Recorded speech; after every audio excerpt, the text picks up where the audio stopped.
things related to out-of-school time programming and education. I am your host, Jay Lee, and on today's show, we have the wonderful Utah Afterschool Network here with us. We have their wonderful leaders, and we're going to be diving into the conversation of program and school alignment. Yes, and it's coming just in time for the new school year. So get your pens, get your pads, go ahead and take notes, and join us at the conversation table. All right, so hey everyone, happy to see your faces. Thank you so much for being here. So let's go ahead and take a moment for each individual to go ahead and introduce themselves, and we could go ahead and start with giving your name, the position that you have in the organization that you work for, but also give a little fun fact about yourself. Go ahead, let's start you, Ben. Okay, cool. So my name is Ben Trentelman. I'm the executive director with the Utah Afterschool Network, and I am a lifelong musician. I like to play the drums and guitar and piano, and I've shared that with kids in the after-school programs I've gotten to work with over the years as well. Nice. All right, Lisa, how about you? Hi, I'm Lisa Wisham with the Utah Education Policy Center at the University of Utah. And something about myself, I think I am a cowgirl at heart. I love farms, country music, Westerns. So that's a little something about me. Ooh, nice. All right, thank you, Lisa. How about you, Lauren? Hi, I'm Lauren Lavorson. I am the School Day Alignment and Data Specialist at the Utah Afterschool Network. Fun fact about me is I'm a big fan of the show Survivor. Really any reality TV, but I have watched Survivor since I was a little girl and still do. Oh, okay. You're a dedicated fan. I support it. If I could go on Survivor, I 100% would, but I could not leave my kids for that long. I'd feel too bad. Aww. I'd miss them a lot. Well, I'm sure they'd miss you too, so. All right, everybody, let's go ahead and jump into our Community Corner. Community Corner is a segment of the show that allows guests or myself to share tips, advice, or information on a specific topic with young people, families, or community members. Without further ado, let's go ahead and get into our Community Corner conversation. So, my Community Corner for our guest today is, what are some red flags parents should be aware of before they register their child into a program? Okay, let's go in reverse. Let's start with Lauren, then go to Lisa, then go to Ben. Ooh, I'm going to keep it school day alignment themed, and I'm going to say if parents are noticing that the vibe is off between their after school program and the school that their youth attends, I'd say that's a red flag. Good one. How about you, Lisa?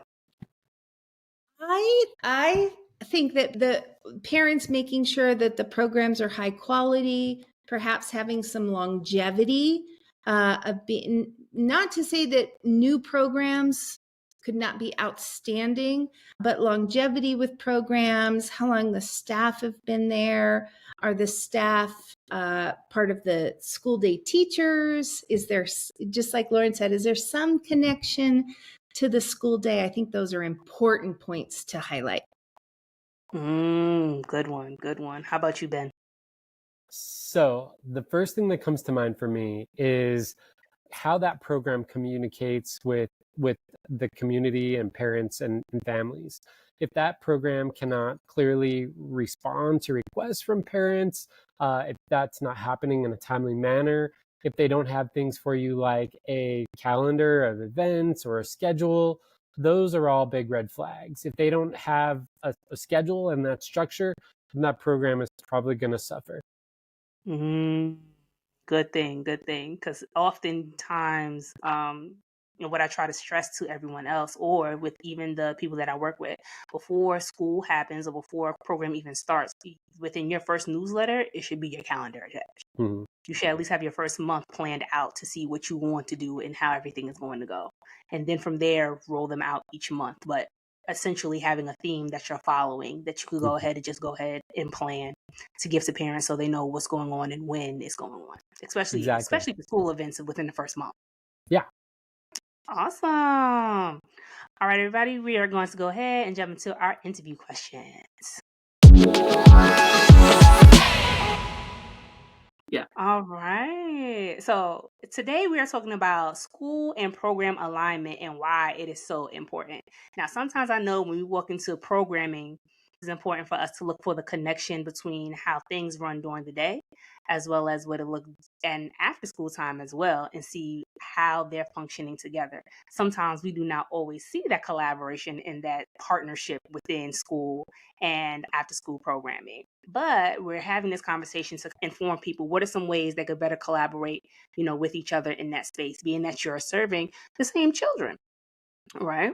So to dive into this topic and to have this conversation, I wanted to start us off with first asking, what is program and school alignment and why is it important?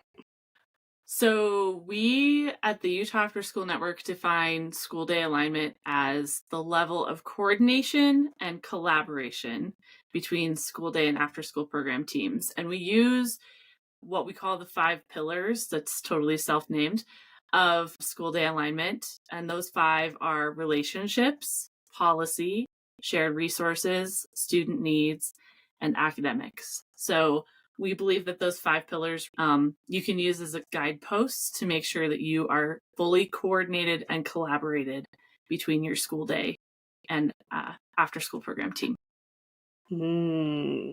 So for collaboration between the school and after school programming, why should it be important for them to work together in that sense instead of, as you're walking in, you see something completely different, a different culture in after school programming than you see during the day or vice versa? I think about this in a couple of different buckets. So when I think about how aligning with the school day impacts the youth in your program, we know that by kind of collaborating and coordinating with the school day and building that bridge between the two, that the youth in your program are going to have more meaningful academic learning, meaning that they'll have a little bit of an extension with what's happening during the school day and just provide a deeper learning environment for them that might be beneficial to them as their learning style. Maybe they're more of an active learner, and after school really caters to that type of learner. We know from research too that youth can have an increased performance in literacy, math, and other academic areas if they're participating in after school. And I should say a high quality aligned after school program with what's happening during the school day.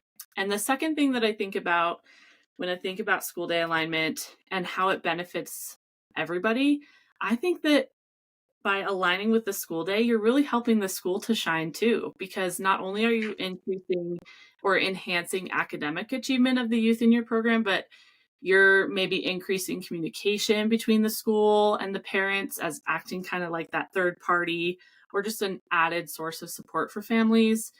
I think going along with that, you can increase parental involvement. So by you hosting maybe events at the school and parents feel really comfortable coming to your out of school time program, you can build those connections with the school day. I think a lot about staff members who maybe work during the school day as a paraprofessional or a substitute teacher, and how much you are able to provide leadership opportunities for those staff members out of school time and just give them more experience in general. And last thing I'd say maybe is just sharing expertise, educator expertise between your out of school time program and the school day. There's nothing better than working together. You can quote me on that. I know that's right. One thing that comes to mind as you're going through the levels of importance of each thing, I think about when you say shared resources, I think about planning events. If you all are hosting an event for after school time programming or even hosting an event for the school day, working together to kind of meet those needs and meet those goals, because as at school time programming, there are certain a number of events that we're supposed to host or have throughout the year, right? So why not collaborate to make the burden less on both of our parts if we work together to get something like that done? But also, this is my question for you, Lisa. What role does policy play in school and after school program alignment? I think it plays a really important role. One benefit of alignment and is that program teams could take a look at their district and school policies and align their out of school time policies with them. For example, schools that have designed a school improvement plan with specific goals for the school.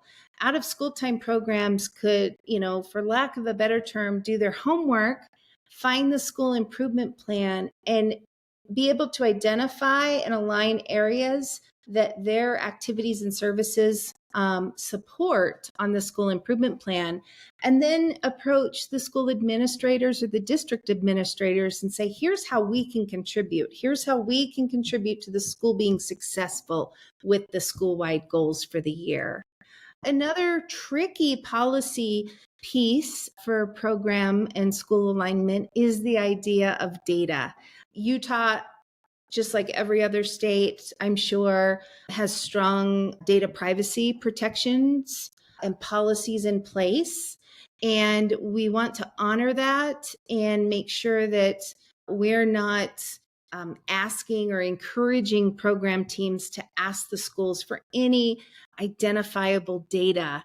And so I think that's a piece that we're coaching programs at. What data do you really need? Would aggregate data be all sufficient to show momentum towards your program goals as opposed to individual student data? Because we certainly don't want programs approaching schools or district about data and then alienating themselves because the district isn't able to give that to them.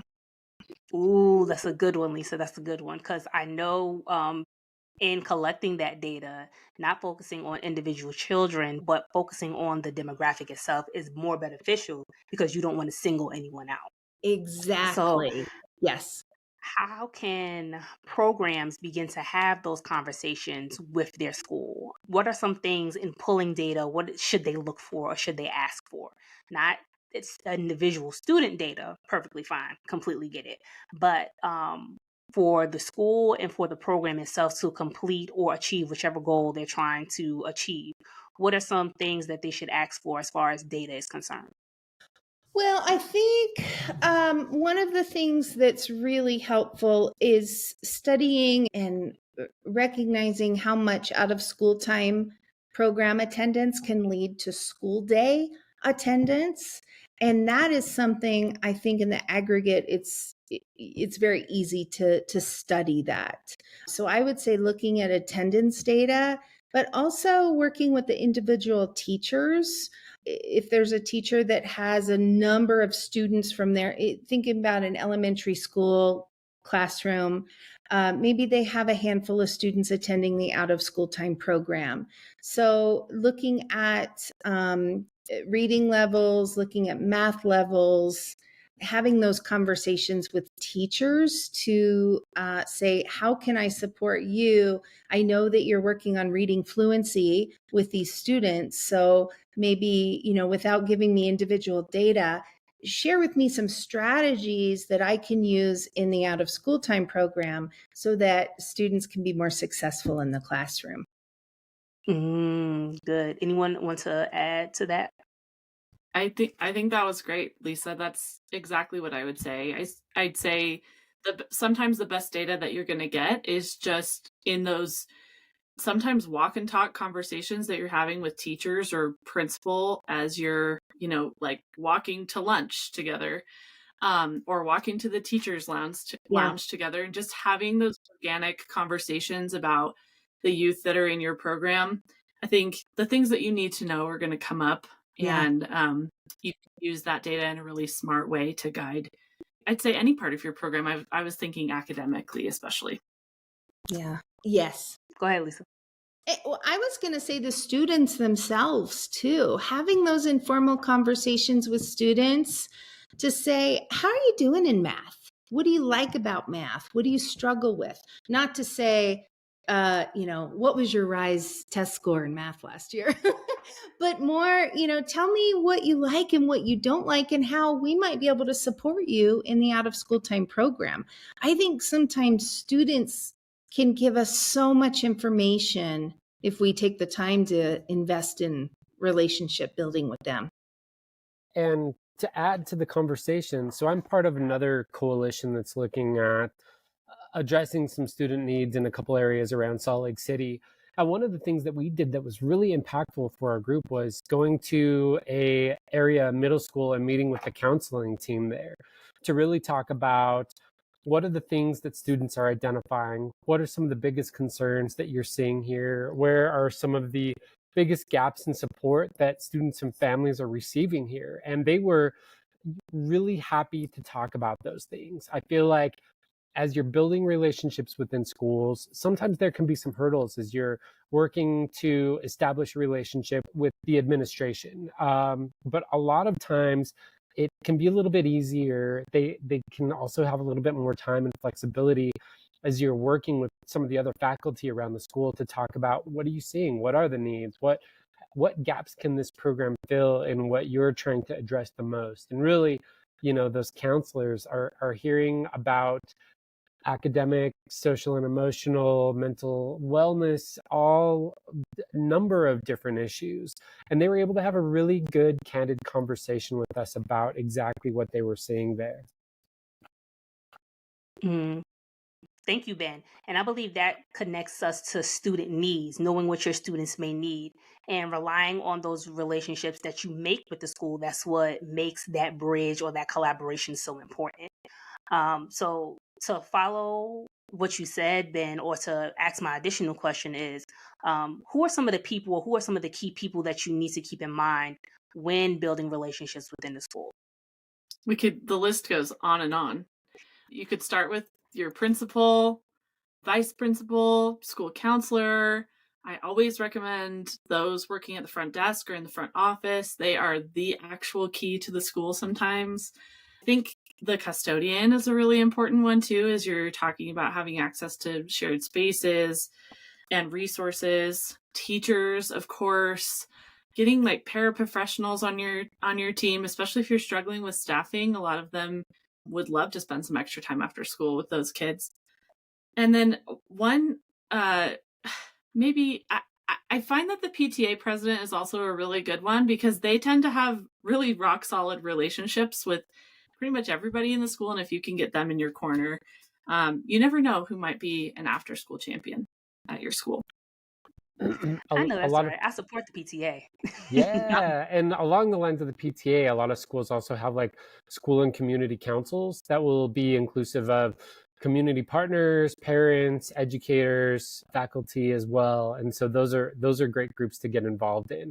And something that I always think is really important when you're building relationships in school is you want to spread a really wide net. I know around Utah, our principals have a high turnover rate. They move from school to school pretty rapidly. And so you may have a relationship with the principal that's really great for 2 or 3 years, and then they move on to another school or another opportunity or something like that.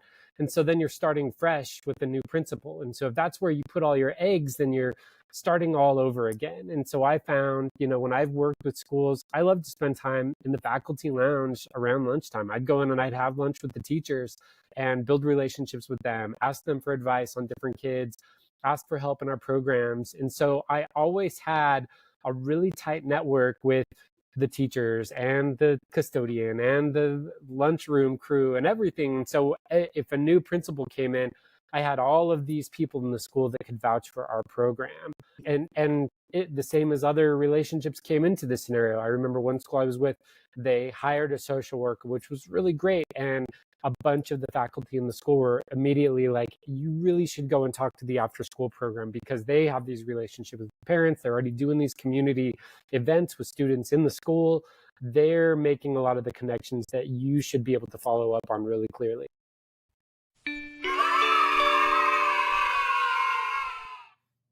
Are you a program director or thinking of starting a program?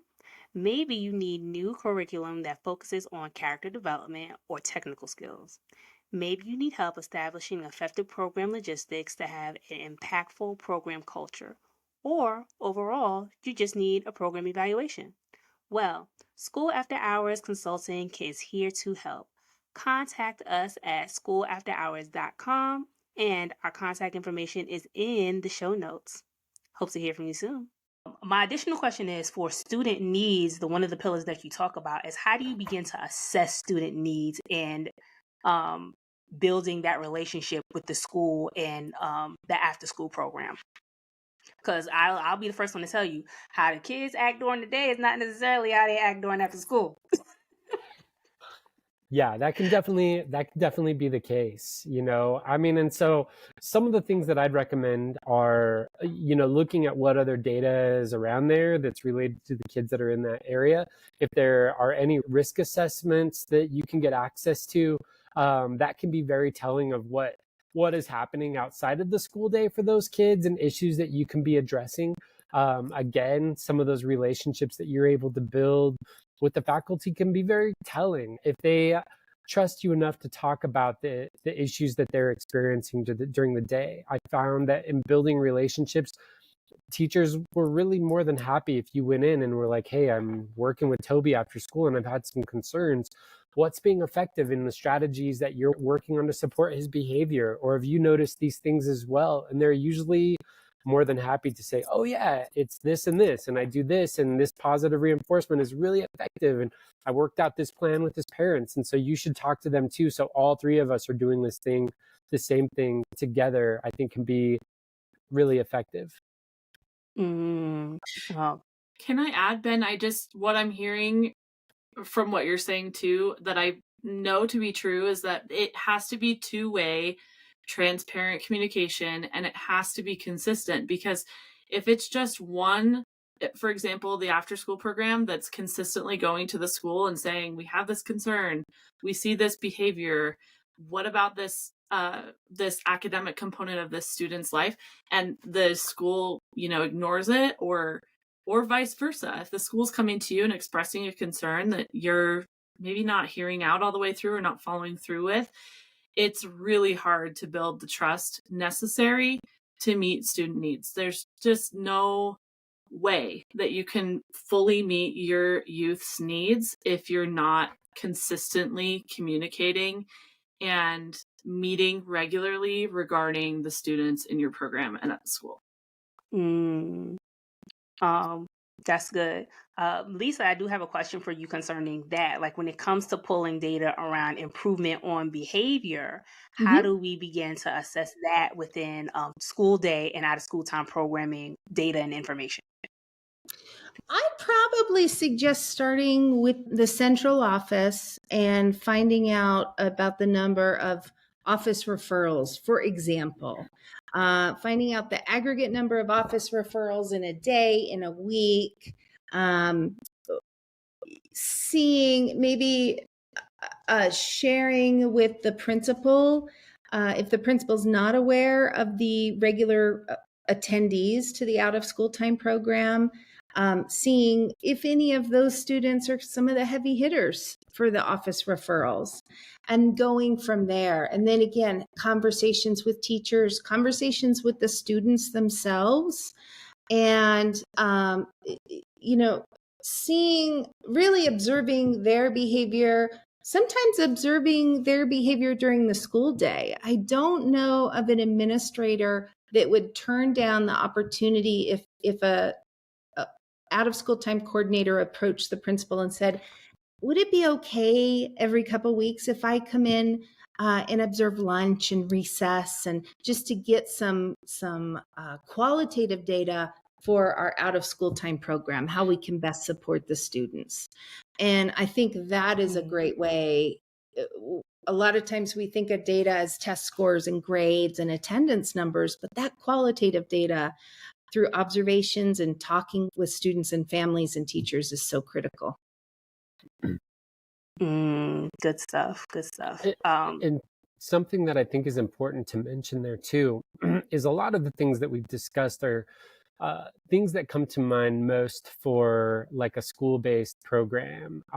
But we also have a lot of community-based programs where there can also be more hurdles in being able to make some of these relationships and being able to make some of these contacts and things like that. And so some things that I was able to do even in running programs to get to some of these inroads, to even be able to observe kids and things like that is I had, when I was running a Boys and Girls Club program, and there were 2 neighboring schools that were nearby, some inroads that were really easy that they were excited for me to come in and to help out with was coming in and facilitating structured recesses. And so I was able to come in and do activities because they were concerned about some of the behaviors they were seeing at that time. The teachers were really stretched as far as being playground monitors. And so I was able to come in and lead some really great games. And that was great because then the teachers and the faculty and administration all saw how I was interacting with them. I was able to start building relationships with those teachers and things like that. And on a similar note, another school, there were 2 schools that were within walking distance of my program. And the other one was organizing a walking train for kids as they were leaving school. And so I'd walk over to the school at the end of every day, and I'd walk with a line of like 30 kids. Some of them were coming to my program and some of them just lived along the way. And so I had all these kids that I'd get to observe in this really informal arena. And again, it was one of those things where I was demonstrating to the school that I was willing to take the time to ensure that these kids were being safe and looking after the community and making sure that the parents had a positive reception, because the parents didn't know if I was with the club or if I was with the school, but they knew that there was this adult that would walk with this whole train of kids home every day and would kind of deter the one crazy guy that liked to harass the kids and just made everyone feel good about the whole scene and everything like that. And so those were really great avenues to give me some inroads, to start building those relationships and to meet a demand that the schools had. Because there are times when you go in, and I even, sadly had one school that I worked with where they invited us to one of their beginning of year faculty meetings, and one of my staff stood up, and it was a particularly challenging neighborhood and a challenging school. And one of my staff stood up and said, "Hey, we'd like to be able to coordinate with you more to be able to help your kids that are struggling." And some of the teachers in the faculty room laughed about that because they felt it was kind of hopeless. And we were really disturbed by that. And so we knew that we had to explore some other avenues that seemed more plausible, that seemed like lower hanging fruit for us to start moving up from there. And that was really helpful to take those different approaches. Right. And thank you for that, because when we think of resources, we don't always think of people as resources. Yeah. We mostly think of things as resources. And I think you bring up a valuable point, Ben, about doing an inventory of who has access to you or who has access to your school and your children, and who could help in your space to accomplish those goals. Which also brings me to my next question of resources, right? One of the things, or one of the pillars. How do you do an inventory of your resources between the school that you serve as an out of school time program, but also within your network of people and relationships? Well, I'm so glad that you brought that up, Ben, that there's community spaces who, they're not operating under the same roof as the school. So they have a little bit of a challenge. But I love too that you brought up, Janice, that it's okay if your resource doesn't look like a tangible item or something that you physically share with each other, that it's, I think, of utmost importance that you have shared language maybe between your program and school. And that shared language is not an us versus them mentality, that it's really like we are sharing youth together and they're under our care, whether they're at school or in the out of school time program. The other things that I best practices, maybe I'd say, is if you are within a school, I think you can analyze where you're at and how integrated you are with shared spaces. If you're looking at how much independent access you have to rooms and spaces within the school, even best case scenarios that you have your own space, maybe your own classroom or a relocatable, portable classroom on the outside. We have a lot of those in Utah. That also you have a mutual understanding of how to use those spaces if it's not your own space necessarily, so that you understand how to clean up and take down and where to put things away. I remember us putting away tables, folding up tables and doing it what we thought was so perfect and nicely in the cafeteria in after school, and the principal coming to me the next day and saying, you can't line them up vertically along the wall. They have to be horizontally along the wall. It's really important that you do that. And following through with those things too, right? Because that communicates respect to whoever owns and utilizes those spaces. I also think if you have most of the spaces within the school available to you, that's key. If you only have one little classroom, or you only can use the cafeteria for everything that you're doing in your out of school time program, I think there's room to grow. And then I would also say, like, if maybe you're struggling a little bit, I love that we've talked so much about sharing staff and personnel. I loved Ben's thought. I've never heard that from you, Ben, about going in as a community program coordinator, going into the school and running recess for them, or just offering yourself up so that they know you more than just a tiny picture on an email that they get once a month, trying to reach out to them. I love that idea. I'm going to share that with programs this year. If you're able to even have like joint professional development opportunities, or share mental health resources, or attend each other's family nights, just making sure that they put a name to the face, you'd be surprised at how quickly that trust gets built, and then those spaces become available to you once you do those things. But I think it takes to something that I'm thinking about sitting here. You can't be necessarily very shy about this process. You really have to step out. And I'm kind of an introverted gal, and it takes a lot for me to step out of my bubble. And I remember it taking so much for me to reach out and stop in the hallway instead of just keeping my head down and walking straight to my office. But amongst all of these pillars that we're talking about, I think the common theme is that you have to get out of your bubble. You have to talk to those around you, and you have to make your presence known in the school. You can't hide away. I know that's right. Well, everyone, that brings us to the end of our interview portion, but we're not done yet. We're going to go ahead and jump into our Professionals Lounge.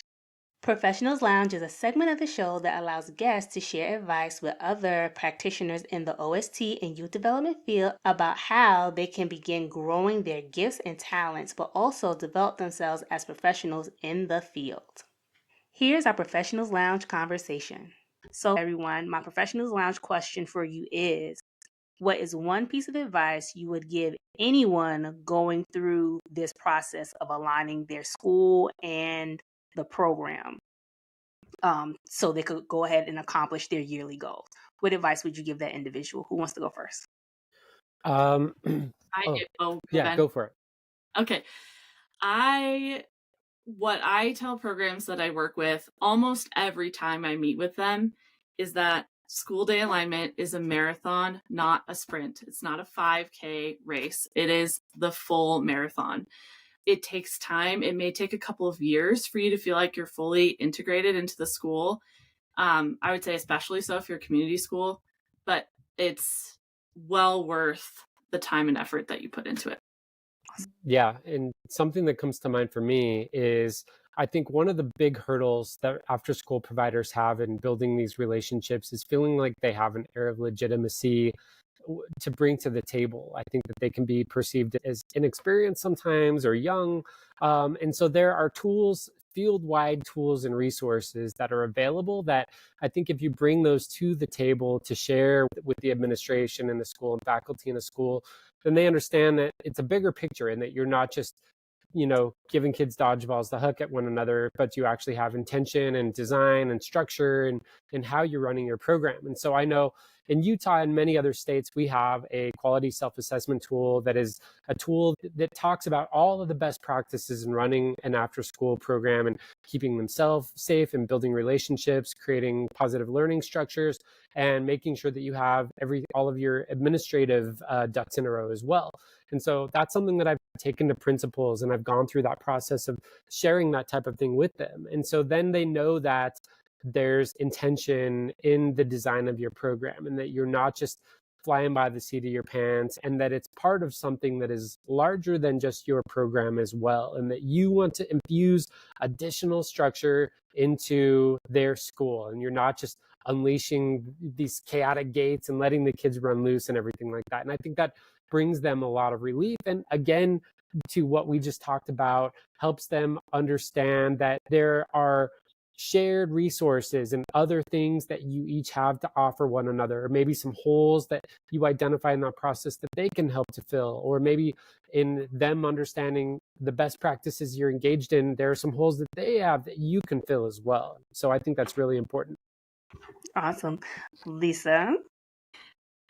Mine is addresses both Lauren's and Ben's suggestions. When we think about starting new relationships, we need to recognize, as Lauren said, it is a marathon. Things aren't going to happen overnight. But what are some quick wins we can make? As you're trying to get to know the school administrators, what's their favorite drink? Does the principal love a Diet Coke? Do you want to put a Diet Coke on the principal's desk one day and just say, I know how hard you're working. Thanks for everything you do for the students here. If we're trying to get in the door with parent-teacher conferences, for example, it's not going to be automatic that we have a space at the table. I don't think it'll be automatic. But how about the OST staff offer to provide some childcare for the families so that they can attend the parent-teacher conferences? And then maybe over time, we will get that seat at the table. But it's all about building relationships. And I think in the early stages, it's about, what can I do for you? How can I support you? And if we have that attitude as an OST team, I think we'll start to see some progress. Nice. Good one. Good one. I like that one. I really, really like them. I like all of them, actually. Well, everyone, with that being said, it brings us to the end of our show. I'm sorry. This was so good. But go ahead and give them your information. So if they want to get more information and get in touch with you or maybe collaborate, I support, cross-line collaboration from state to state, from country to country. So how can they get in touch with you if they want to get some more information on Partner? Yeah, absolutely. And we partner with a number of different states all the time, and we're more than happy to share any of our resources. We're the Utah Afterschool Network. Our website is utahafterschool.org. We're also on all of the social media platforms that you can find us on. We share all kinds of great stuff there. And we have a quarterly newsletter that we send out that you can sign up for our website. So track us down in any of those areas, and we're more than happy to chat and share anything that we've done. Well, everyone, that brings us to the end of our show. If you liked what you heard and you enjoyed our conversation, make sure that you're following us on YouTube, but also hit that like button so we know what you are enjoying. You can also find us on other podcast platforms like Apple Podcasts, Spotify, and Google Podcasts if you want to listen to our audio version as well. To get more behind the scenes stuff, make sure that you're following us on our social media accounts, Instagram and Facebook at School After Hours. Well, that's all I have for today. In the words of Mr. Arthur Ashe, start where you are, use what you have, do what you can. Until next time, y'all. Bye-bye.